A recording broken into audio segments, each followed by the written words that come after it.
Hello everyone, I'm Praveen and I'll be talking about the causes and effects of 2015 Chennai floods. Before that, these are my teammates.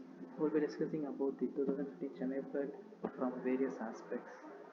So let's get into the session.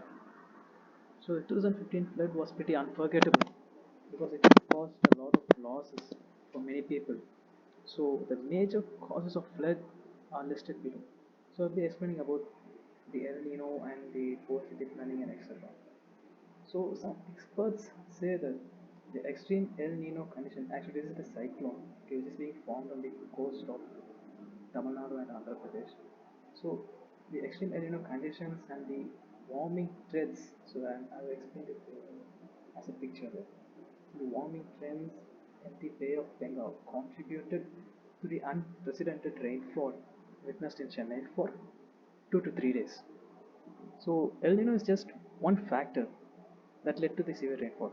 But there's also another factor, that is the consistent warming up of the Bay of Bengal off the coast of Tamil Nadu and Andhra Pradesh. So these are the two factors, natural factors. We have to note that point. Natural factors that cause heavy rainfall for 3 days. So we can accept that these are natural disasters that cannot be stopped or avoided, but these can be prevented, right? So if you're going to talk in such a way, we can surely say that it's a man-made mistake. We will see the reason why it's a man-made mistake. So yeah, can you see this? These buildings. So actually, these are constructed over a lake. Actually, this is a lake, so, and this is where all these buildings are constructed. So as I said earlier, so it's this El Nino is just a natural disaster which cannot be unstoppable. But the main reason for the flood is due to the man-made mistakes like this one. Poor city planning and illegal construction of buildings on the lakes are the major reason for the flood. Most of these flats and buildings are constructed over the lakes illegally. And because of these concrete jungles, the rainwater was not able to be absorbed by the earth. Not only these flats and buildings, many government buildings and even the IT companies are being built over these lakes. Even now it's happening. Like over 5,500 hectares of wetlands have been developed into commercial real estate, because of which the rainwater has nowhere to go and thus settles instead on the road. Like during the flood, no, like these drainages were completely blocked. Can you see? I mean, yeah, can you see this on the left hand side? These drainages were completely blocked. The government didn't take any initiative to clean those. They just turned their back. So all these factors led to the severe flood all over the Chennai.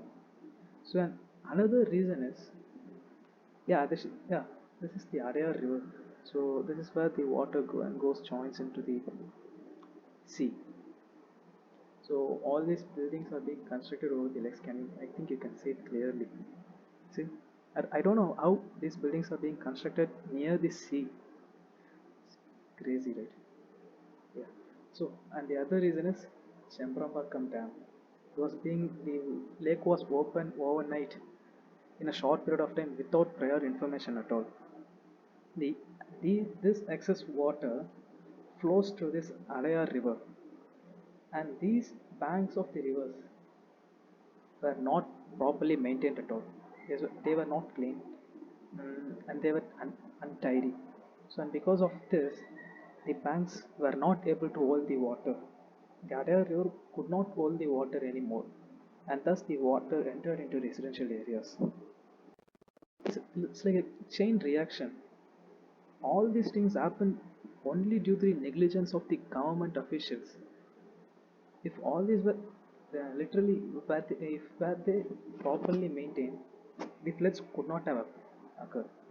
So if we consider all these factors, we can easily conclude that the 2015 flood is purely man-made. There's no argument at all. It's completely man-made.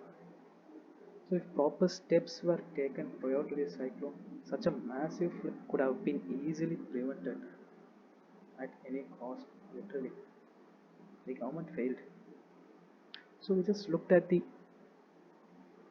cause for the flood. So yeah, the floods were a result of the unregulated urbanization. Buildings were constructed over lakes illegally. Drains carrying the surplus. Yeah, look at these things. Not maintained well, were clogged and required days if it was not done. I think so. Yeah. So let's get into the effects of the flood. The effect of the flood was literally the worst. I mean, most of the people in Chennai suffered a lot. There was a shortage of food, as I explained it here. So there was a severe shortage of food. The prices were hiked like anything. People started consuming powder milk, like powder milk, and the vegetables price were literally going shooting up. And many small scale businesses were completely closed.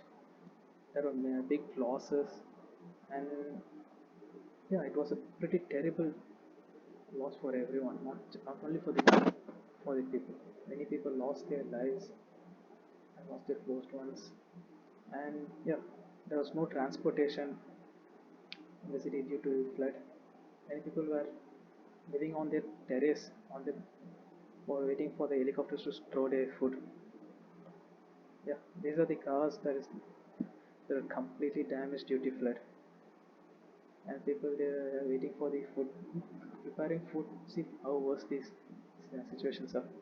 Like even after the floods, the people of Chennai had to suffer a lot. Yeah, some of some lost their vehicles and some even lost their livelihood, like I explained in the film in the pictures. Yeah, many small-scale businesses were severely affected, leading to huge losses. It took months and years for the city to get back to its normal condition. It was pretty bad, I would say. When I was there during the flood, I wasn't able to come out of my house. It was really bad. Like I said already, if the government had taken necessary steps to prevent the flood, it would all have been normal. Yeah. So thank you very much for listening patiently.